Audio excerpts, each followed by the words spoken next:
નમસ્કાર, હું સાગર વણજારા. આપણે ward number 1, ward number 2, Amroli, Variyav, Tarwadi, Chhaprapata યુવાનો માટે જે સરકારી જગ્યા છે બ્લોક નંબર 796 વાળી, ત્યાં રોજે સવારે 100 થી 200 યુવાનો ત્યાં મેચ રમે છે, સરકારી પરીક્ષાઓની તૈયારી કરે છે અને એ યુવાનો દરરોજ ત્યાં રમે છે. તેમના ભવિષ્ય સાથે ચેડા થઈ રહી છે.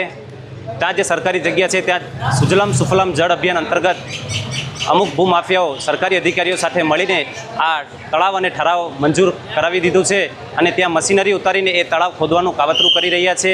આજે અમે સૌ 100 થી 50 યુવાનો ત્યાંના રહીશો અમે ત્યાં આવેદનપત્ર આપવા આવ્યા છીએ. કલેક્ટરશ્રીને, મામલતદારશ્રીને અને ભૂસ્તર શાસ્ત્રીશ્રીને આવેદનપત્ર આપીએ છીએ કે આ સરકારી જે જગ્યા છે એ ખાલી મેદાન જ રહે, તળાવ ન ખોદાય અને યુવાનોના ભવિષ્યની ચિંતા કરી આ કામગીરીને મંજૂરી ન મળે તેવી અમે આશા રાખીએ છીએ.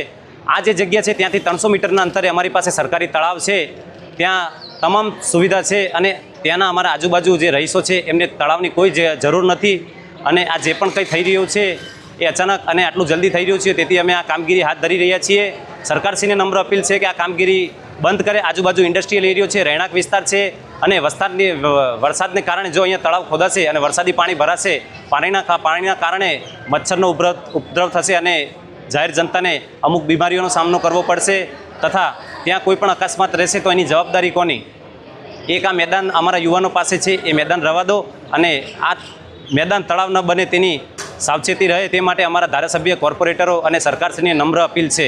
એવી અમે આશા રાખીએ છીએ કે આ મંજૂરી કેન્સલ થાય.